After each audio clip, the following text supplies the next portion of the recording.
और उनमें सबसे पहला नाम है हमारे श्री नरसिंह मेहता। किनका? नरसिंह मेहता, जिनको ठाकुर जी की परम प्रेम लक्षणा भक्ति प्राप्त हुई।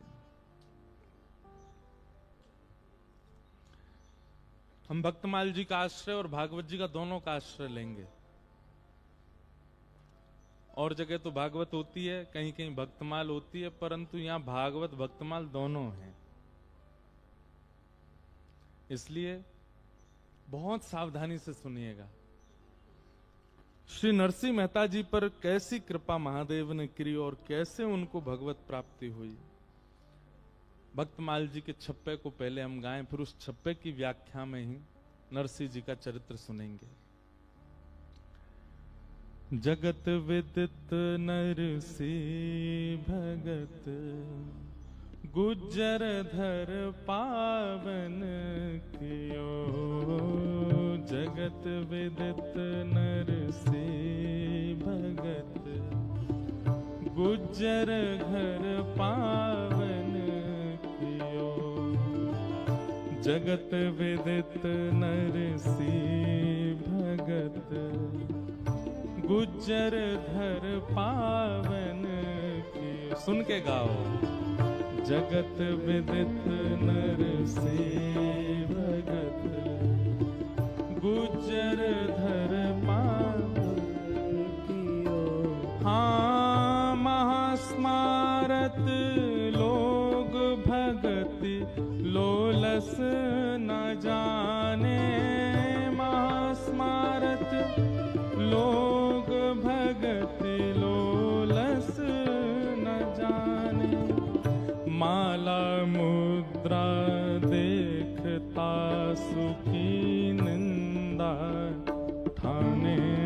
माला मुद्रा देखता सुखी हो। ऐसे कुल उत्पन्न भयो, भागवत शिरोमणि। ऐसे कुल उत्पन्न भयो, भागवत शिरोमणि। ऐसे कुल उत्पन्न भयो, भागवत शिरोमणि। ऐसे कुल उत्पन्न भयो, भागवत शिरोमणि। ऊसरते सर कियो, खंड दोष ही खोयो जिन। ऊसरते सर कियो, खंड दोष ही खो। हाँ बहुत ठोर पर चौदियो, रस रीति भक्ति हृदय ठानी। बहुत ठोर पर चौदियो, रस रीति भक्ति जहाँ। हाँ जगत विदित नरसिंह भगत, गुज्जर धन पावन। जगत विदित नरसिंह भगत, गुज्जर धन पावन। जगत विदित श्री नाभाजी कहते हैं, दो भक्त ऐसे हैं भक्तमाल के जिनको पूरा विश्व जानता है और भारत की लगभग समस्त प्रांतों में, समस्त भाषाओं में इनकी कथाएं गाई गई हैं। उनमें पहले हैं श्री नरसिंह मेहता जी और दूसरी हैं हमारी भक्तिमती मीराबाई। भारत के लगभग सारे प्रांतों में, गुजराती में, मराठी में, मारवाड़ी में, हिंदी में, बंगाली में, तमिल में, सब में नरसिंह मेहता जी का चरित्र गाया जाता है। लेकिन अधिकतर प्रसिद्धि हो जाती है नानी बायरो मायरो, उसी की प्रसिद्धि ज्यादा है, जबकि वो केवल नरसिंह मेहता जी के संपूर्ण चरित्र का एक छोटा सा खंड है जहां भात का प्रसंग आता है। जगत विदित नरसिंह भगत, सब जानते हैं नरसिंह मेहता जी को। नरसिंह मेहता साक्षात श्री मुचकुंद जी के अवतार हैं। बहुत सावधानी से सुनिएगा सब लोग, जितने भी बैठे हैं।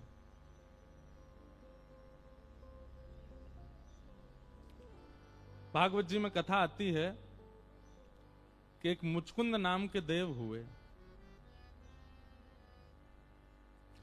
और एक बार देवासुर संग्राम में उन्होंने देवताओं के पक्ष से अकेले ही दैत्यों से युद्ध किया और इस युद्ध में देवताओं को उन्होंने विजय प्राप्त कराई।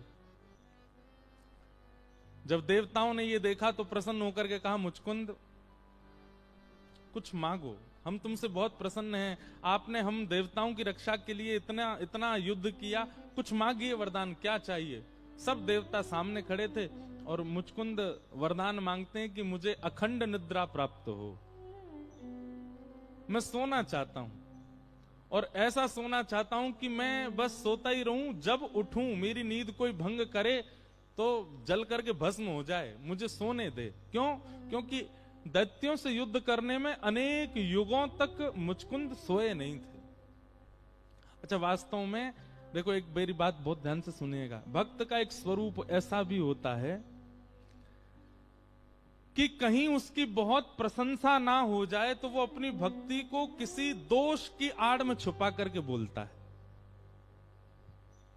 बहुत सावधानी से सुनिएगा इस बात को। कहीं मेरी प्रशंसा ज्यादा ना हो जाए इसलिए वो अपनी भक्ति को किसी दोष की आड़ में छुपा लेता है। जैसे, ए भैया तुम रात में कहां जाते हो? अब जाते तो हैं श्री राधा कुंड, जाते तो हैं श्री वृंदावन, जाते तो हैं राधा रमन जी की दहली पे, जाते तो हैं राधा वल्लभ जी में। कई भक्त ऐसे हैं वो शयन के बाद मंदिरों की दहली पे बैठे रहते हैं, वहां बैठे बैठे श्री किशोरी जी को याद करते हैं।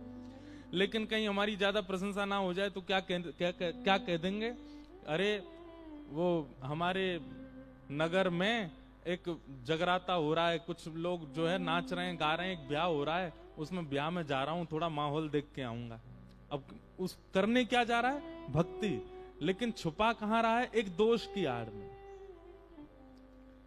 कई लोग ऐसे होते हैं, यह भी एक दोष है, वो अपनी भक्ति को ऐसे प्रकट कर देते हैं कि सामने वाले को सोचना भी ना पड़े, उसको पता चल जाए कि ये भगत है। क्या बात है भैया, आप इतने उतावले क्यों हो रहे हो? कहां क्या करें, अब आप आ गए हो, नहीं तो 7 बजे मैं तो परिक्रमा चला ही जाता हूं, अब 7:30 बज रहे हैं, अब आपकी वजह से मैं थोड़ा विलंब हो रहा है मुझे। भक्ति प्रकट कर दी।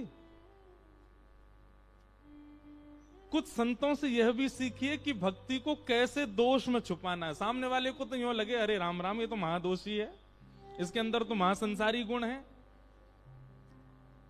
भैया नजर आपको नहीं लगती, नजर आपके स्वरूप को नहीं लगती, नजर आपकी भक्ति को लगती है। उस भक्ति को बचाओ। अपनी नजर उतरवाते रहते हो, अपने रूप के ऊपर जो है कालो टीका लगवाते रहते हो, सब काम करवाते हो, भक्ति को नजर लग रही है। और आजकल सबसे ज्यादा लग रही है। हमारी भक्ति दिन प्रतिदिन क्षीण होती जा रही है। उसके लिए एक यह उपाय है, क्या कि अपनी भक्ति के साधन को एक दोष बता करके, सामने वाले को तो यूं बता दिया, कहां जा, हमें नींद आ रही बहुत जोर से भैया, थक गए, हम तो हार गए, बता रोम रोम दर्द, भैया तुम बैठो, तुम सबरे गप मारो, मैं तो सोवे जा रहा हूं। अरे भैया तो नींद ही आती रहे। सामने वाला आपको दोषी समझे, लेकिन आप कक्ष में जाकर के तुरंत स्नान ध्यान करके आसन लगा के बैठ गए। लेकिन ये होता नहीं है हमसे। हम जब कोई नियम करते हैं तो हमारे अंदर स्वभाव आ जाता उसका प्रचार करने का। हम स्पष्ट कह देंगे, भैया देखो मेरे पास बैठने का समय नहीं है, मैं जाऊंगा, मेरा भजन का समय हो गया। परंतु यदि भक्ति प्रगाढ़ जब हो जाती है तो आप उसमें दोष बता देते हो सामने वाले को। एक बहाना लगा करके अपनी भक्ति करने जाते हो। भैया देखो, हर प्रेमी व्यक्ति जाएगा कि गए हो वहां जा रहे हमारे टीम बोलते ने जा रहे हो, जा रहे हैं समोसा खावे, झूठ बोल दो। अपनी भक्ति को जितना हो सके उसमें सामने वाले को प्रकट मत करो कि आप क्या करते हैं भक्ति भाव में। परिक्रमा लगाने जा रहे हैं वृंदावन की, कह दो पिक्चर लगी है एक मथुरा में, देखवे जा रहे हैं भाई। जब आप संसार के प्रेम भाव में, कोई सिखाता नहीं, वहां अपने आप झूठ बोलते हो, अपने आप। अपने झूठ नहीं, छुपाया जाता है प्रेम को, प्रेम को ढका जाता है। ठीक वैसे राधा रमन जी गए, बिहारी जी गए, वृंदावन परिक्रमा गए, कहीं कथा सुनने के लिए गए, सच बता सकते हैं, कोई दिक्कत नहीं है, लेकिन फिर भी वहां कुछ उल्टा ही बोल जाओ, पाओ। बात सुना रहे, हाँ ये ऐसे बस याद रखना। हाँ, तो मुचकुंद ने क्या वरदान मांगा बताओ? इतने हजार लोगों में 2 ही सुनने? नहीं नहीं, सुनो वो तो हमको, हम आप लोगों से कह रहे हैं, जब हम पूछ रहे थे सबको बताना चाहिए था ना। हम तो कथा कहते कहते इधर उधर डोले आते हैं। तो मुचकुंद ने वरदान मांगा, और वरदान में क्या कहा कि मुझे अखंड निद्रा प्राप्त हो। तो ये सुनकर के सब देवता आपस में एक दूसरे को देखने लगे, बताओ निद्रा मांग रहा है। तो इंद्र आदि देवता सोचे बहुत दिनों तक इसने जो है जग करके युद्ध किया ना, इसलिए निद्रा मांग रहा है। लेकिन मुचकुंद जानते हैं मन में कि इन सबको तो यही लगे कि मैं सोवे जा रहा हूं, लेकिन वास्तव में मैं तो चिंतन करने जाऊंगा। नारद जी महाराज वहीं खड़े थे। नारद जी समझ गए कि ये मुचकुंद अखंड निद्रा नहीं मांग सकता। इसके सामने देवता खड़े हैं, ब्रह्मा खड़े हैं, इंद्र खड़े हैं, शिव खड़े हैं, सब खड़े हैं। इन सबसे ये चाहता तो कुछ भी मांग सकता था, निद्रा कौन मांगता भाई? भक्त ही समझ पाता है चोरी को। हमारे एक महाराज जी हैं, वो फ्लाइटों में घूमते रहते हैं। उनसे मैंने पूछी, मैंने महाराज जी एक बात बताओ, फ्लाइट में क्यों घूमते हो? तो पता क्या उत्तर दे? बोले परियों को देखने जाता हूं। फ्लाइट में जो फ्लाइट अटेंडेंट रहती है ना, उनको परी बोलते हैं वो। बोले परियों को देखने जाता हूं। अब सामान्य व्यक्ति होगा तो क्या सोचेगा? राम राम राम राम, बताओ ये परियों को देखने जाते हैं ऊपर। लेकिन यहां वो अपनी भक्ति छुपाते हैं। आपके मन में केवल इतना भाव प्रकट कर देते हैं कि वो परी देखने जा रहे, महाराज जी तो देखो फ्लाइट में देखने जा। नहीं, उनका कोई भक्ति स्वरूप है, वो उसको छुपा रहे हैं, आपसे कह रहे हैं कि परी देखने गए। एक बार मैं उनके साथ कहीं गया तो किन्हीं के घर पे गए थे, तो वहां बहन जो थी वो जल लेकर के आई। तो जैसे जल्दी, महाराज जी आप कुछ लेंगे? महाराज जी कहते हैं, बोले कुछ नहीं चाहिए, सब मिल गया। बोले महाराज जी आपने तो कुछ नहीं। नहीं, तेरे चेहरे से नजर नहीं हटती, नजारे हम क्या देखें। अब सामने वाला बेचारा विचलित हो जाए उनके भाव से, अरे राम राम जी क्या कह रहे हैं। लेकिन उनका भाव हम समझ गए कि वो अपनी भक्ति को ऐसे दोष बता करके छुपाते। स्पष्ट मत कह दीजिए कि आपका नियम क्या है, आपका भाव क्या है। प्रेम में तो छुपाना प्रेम का स्वरूप है। मुचकुंद कहता है कि मुझे अखंड निद्रा प्राप्त हो। नारद जी महाराज समझ गए, बोले कि ये निद्रा के लिए नहीं, ये सब देवताओं के चित्त में दोष बुद्धि प्रकट करवा रहा अपने लिए, और स्वयं जाकर के भजन करेगा। तब श्री नारद जी महाराज ने कहा, मुचकुंद हम जान गए तुम्हारे मन में भाव क्या है, अब एक काम कीजिए। बोले क्या? गुरु के बिना भजन में प्रवेश कहीं ना कहीं दोष हो जाता है। देखो, गुरु के बिना अगर आप करते हैं तो कोई दोष मतलब ऐसा नहीं है, लेकिन हाँ वही बात है ना कि बिना एक रक्षक के यदि किसी स्थान पर जाओगे तो वहां पर भय बना रहता है लुट जाने का या किसी और क्रिया का। इसलिए गुरु रूपी रक्षक संग में होना चाहिए। इसलिए जब भी आप नाम जप भी करते हैं ना, कई लोग कहते हैं नाम जप में हमारा मन नहीं लगता, पहले गुरु स्मरण करो, गुरुदेव के चरणारविंदों का स्मरण करके तब नाम जप में जाओ, आपका भजन पहले से अधिक बढ़ेगा। क्योंकि गुरु के संरक्षण में यदि जाओगे। और एक और बात हम आपसे निवेदन करें, आप चाहे गौड़िया वैष्णव संप्रदाय के यहाँ बैठे हैं, चाहे रामानंदी बैठे हैं, रामानुजी बैठे हैं, हरिवंशी बैठे हैं, हरिदास जी बैठे हैं, सब लोग सुनिए, अपने गुरुदेव से लेकर के अपने गुरु के गुरु, गुरु के गुरु, ऐसे 8 गुरुओं का नाम तो आपको याद होना चाहिए। और नित्य नाम जप करने से पहले अपने अष्टाचार्यों का नाम याद करिए, या तो प्रारंभिक अष्टाचार्य या फिर आपके गुरु से पूर्व 8 आचार्यों का नाम स्मरण करके आप नाम जप में बैठिए। आप हमको याद करेंगे, आपका मन विचलित नहीं होगा। क्यों? क्योंकि वे 8 पहरेदार आपके भजन की रक्षा कर रहे हैं। इन नाम जप में क्यों मन भंग होता है, क्यों निद्रा आ जाती है, क्यों आप कहीं और चले जाते हो? क्यों? क्योंकि आप अकेले जा रहे हो, और अकेले आप अपनी रक्षा नहीं कर सकते। सिक्योरिटी तो चाहिए, और सिक्योरिटी वही दे सकते हैं जो स्वयं पहलवान हो। गुरु हमारे पहलवान हैं, उनके संरक्षण में नाम जप में जाइए, उनके संरक्षण में कथा सुनने से पहले भी अपने 8 आचार्यों का नाम स्मरण करके प्रणाम। अगर नहीं याद है तो अब की बार जब भी गुरु घर जाइए, 8 आचार्य प्रारंभ के और 8 आचार्य आपके गुरु से पूर्व के 16 आचार्यों के नाम याद करके आइए। हमारी रामानुज परंपरा में ऐसा भाव बताते हैं कि आचार्य, और जब भी किसी मंदिर में दर्शन करने जाइए तो अपना परिचय ठाकुर जी को दीजिए, उनके शिष्य वो, उनके शिष्य वो, उनके शिष्य वो, उनके शिष्य वो, ऐसे 8, और उनका शिष्य मैं। आपको प्रणाम करता हूं ठाकुर जी। ठाकुर जी प्रसन्न हो जाते हैं। आपकी क्षमता नहीं कि ठाकुर जी को प्रसन्न कर सके, पर आपके गुरु स्मृति तो ठाकुर जी को प्रसन्न करेगी ना। इसलिए छोटी छोटी बातें हैं, इनको याद रखिएगा। और श्री नारद जी महाराज ने मुचकुंद को 12 मंत्र दिया, बोले जब तक तुम निद्रा में रहो इसी मंत्र का चिंतन करना।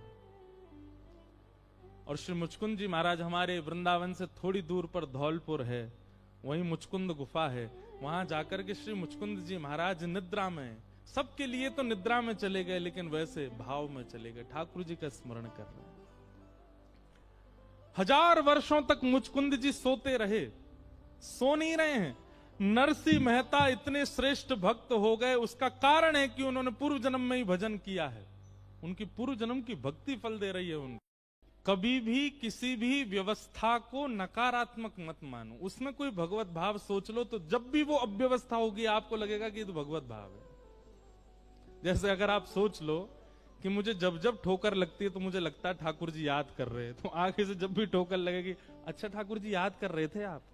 नहीं तो ठोकर लगने पर क्या सोचते थे, पता नहीं कोई गाली दे रहा है, जीभ कट गई, अरे जीभ कट गई, कोई गाली दे रहा है। ये जितनी नकारात्मक चीजें आपके साथ होती हैं, सब में ऐसा विचार करो, इसमें कोई भगवत भाव जोड़ दो, आगे से वो जब भी होगा उस स्थिति में आपको ठाकुर जी की याद आएगी।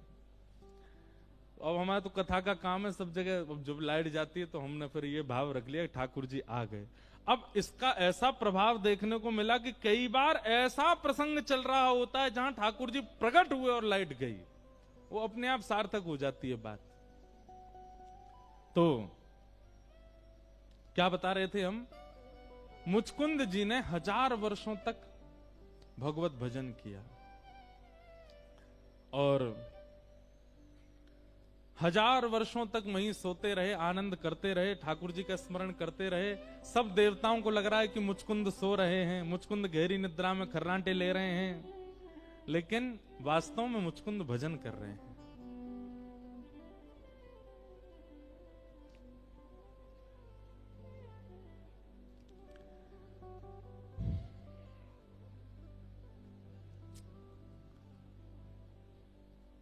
मथुरा पर जब भगवान ब्रज छोड़ के मथुरा आ गए, तो मथुरा पर एक तरफ से तो जरासंध ने चढ़ाई की और दूसरी तरफ से काल यवन ने चढ़ाई की। भगवान 17 बार जरासंध को हरा चुके थे। अब की बार यवन देश का कोई यवन आया है युद्ध करने के लिए, उसको भी नारद जी ने भेजा था। तो काल यवन अपनी सेना लेकर के जैसे ही आया भगवान से युद्ध करने के लिए, तो ठाकुर जी उससे युद्ध करने के लिए अकेले ही गए, कोई और किसी को संग लेकर के नहीं गए। बहुत ध्यान से सुनिएगा। ठाकुर जी उससे युद्ध करने के लिए जैसे ही गए तो कालयवन तो पहले देख के आश्चर्यचकित हो गया, मैं इतनी सेना लेके आए, ये अकेला आ रहा है मुझसे लड़ने के लिए। ठाकुर जी अपने रथ पर बैठ करके गए अकेले, और थोड़ी दूर पर जाके रथ रोक दिया, अकेले स्वयं नीचे उतरे और कहा कि हे कालयवन, मैं अकेला लड़ रहा हूं तो तुमको भी अकेला ही लड़ना है मुझसे, आ जाओ। कालयवन लड़ने के लिए आया। भगवान बोले मैंने अस्त्र शस्त्र नहीं रखे हाथ में तो तुम भी नहीं रखोगे, तुम भी छोड़ो। कालयवन ने भी अस्त्र शस्त्र छोड़ दिए, बोले मैं यहां युद्ध नहीं करूंगा, मेरे मन के स्थान पर युद्ध करूंगा। कालयवन गुस्सा में आ गया, बोले रुक तुझे बताता हूं अभी। ठाकुर जी आगे आगे दौड़ने लगे, पीछे कालयवन दौड़ रहा था। ठाकुर जी सीधे ले गए उसको मुचकुंद की गुफा में। मुचकुंद ने वरदान मांगा था, यदि मेरी कोई निद्रा भंग करे तो मैं उसको देखूं और जल के भस्म हो जाए। ठाकुर जी गए, तुरंत अपनी काली कमरी उतार करके सोते हुए मुचकुंद के ऊपर डाल दी। कितना बड़ा सौभाग्य। जा कारी कमरी के काजे पूरा ब्रजमंडल बाबरो रहो, वो पहली बार कौन को प्राप्त भाई? मुचकुंद को प्राप्त हुई। मुचकुंद के ऊपर ठाकुर जी ने उसको उड़ा दिया और स्वयं जाकर के छिप गए गुफा में। पीछे से कालयवन जैसे ही आया, उसने आकर के देखा, ए छलिया माखन चोर, देख यहां कैसे काली कमरी में छुप करके ढक करके अपने आप को छिप गया है मुझसे, रुक मैं तुझे अभी बताता हूं। जैसे ही उसने मुचकुंद को जोर से हिलाया, तुरंत खड़ा हुआ, नेत्रों से अग्नि प्रकट हो गई और कालयवन जल करके भस्म हो गया। और जैसे ही कालयवन की मृत्यु हुई, तभी उसको देखा त्रिभंग लली श्याम सुंदर खड़े हैं दूर। नेत्र सजल हो गए, ठाकुर जी के चरणों में प्रणाम किया, भगवान ये मैंने क्या कर दिया? ये कौन था? इसकी मृत्यु? भगवान बोले तेरे द्वारा ही उसकी मृत्यु होनी थी, इसलिए योजना बनी, और मुझे तुझे दर्शन देना था, इसलिए योजना बनी। मैं तुम्हारी भक्ति से, तुम्हारे भजन से बहुत प्रसन्न हूं, और सबसे ज्यादा प्रसन्नता मुझे इस बात की कि तुमने अपने भजन को छुपाया निद्रा कह करके।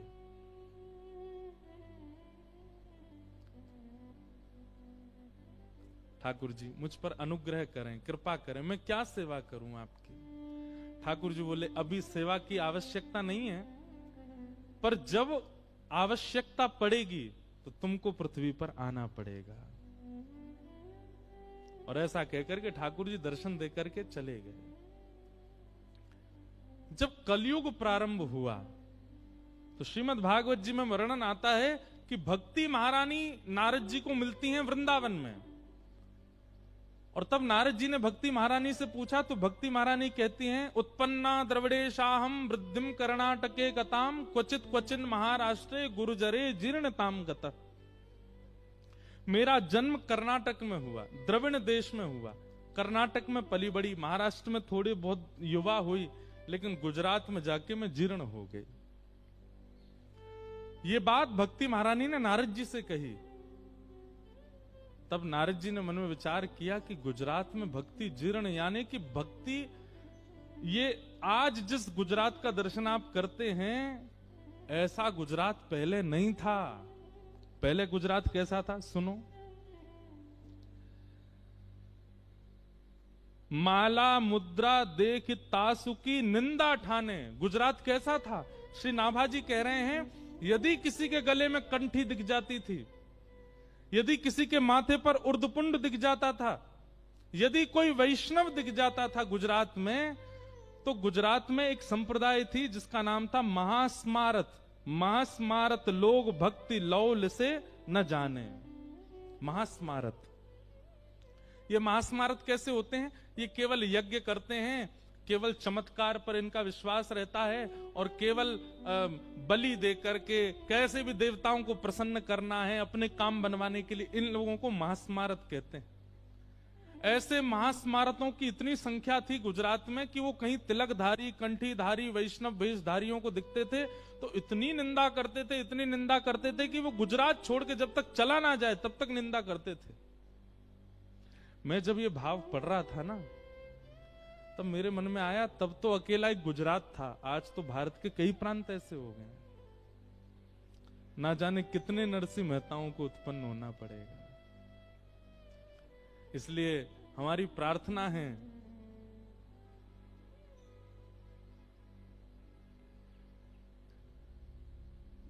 जननी जने सो भक्त जन।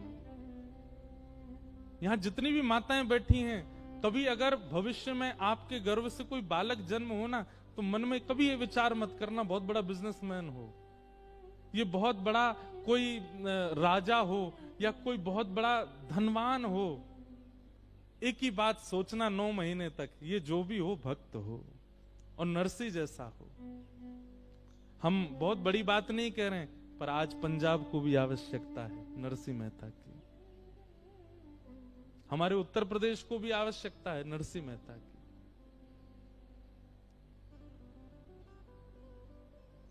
जब नारद जी ने सुना गुर्जरे जीर्णताम गता, उसी समय नारद जी के मन में आने लगा कि भाई इस गुजरात को कैसे संभाला जाए। तब नारद जी भगवान के पास गए और कहा कि भक्ति से हमको जो डिटेल मिली है, इस वक्त भारत में सबसे ज्यादा जो खराब स्थिति है वो गुजरात की है। कृपा करके गुजरात में कुछ ऐसा करना पड़ेगा जिससे वहां भक्ति प्रकट हो। तब भगवान ने नारद जी से कहा, आपका ही शिष्य है। कौन? मुचकुंद। उसने बहुत भजन किया है, उसने हमसे कहा था कि हमें कोई सेवा दीजिए। अब उसी मुचकुंद को आप ले जाइए और जाकर के कलयुग में गुजरात में ही उनको जन्म करवाइए। तब श्री नारद जी महाराज मुचकुंद जी के पास गए और कहा, देखिए अब ठाकुर जी ने आपके लिए आज्ञा की है, क्या इतना भजन किया आपने, कहा कोई सेवा दो। अब ठाकुर जी सेवा दे रहे हैं। जिस गुजरात में ऐसी स्थिति है, माला मुद्रा देख तासु की निंदा ठाने, ऐसे गुजरात में जाकर के आपको भजन करना है। मुचकुंद जी ने वचन दिया, मैं वचन देता हूं कि गुजरात में जाकर के ऐसी भक्ति का प्रचार करेंगे कि वर्षों तक, कल्प कल्पांतरों तक जो भी गुजरात की भूमि में जन्म लेगा वो वैष्णव ही होगा। आज यदि पूरे भारत को अगर आप खकाल के देखेंगे तो सबसे ज्यादा जय श्री कृष्ण बोलने वाले, सबसे ज्यादा वैष्णव भाव रखने वाले भक्तों की संख्या गुजरात में है। ये नरसिंह मेहता की देन है गुजरात को।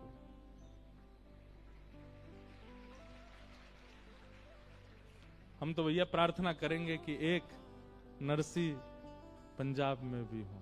पंजाब की भक्ति में कोई कमी नहीं है। हमारे वृंदावन में, मथुरा में सबसे ज्यादा वैष्णवन की जो भीड़ है वो पंजाब की है।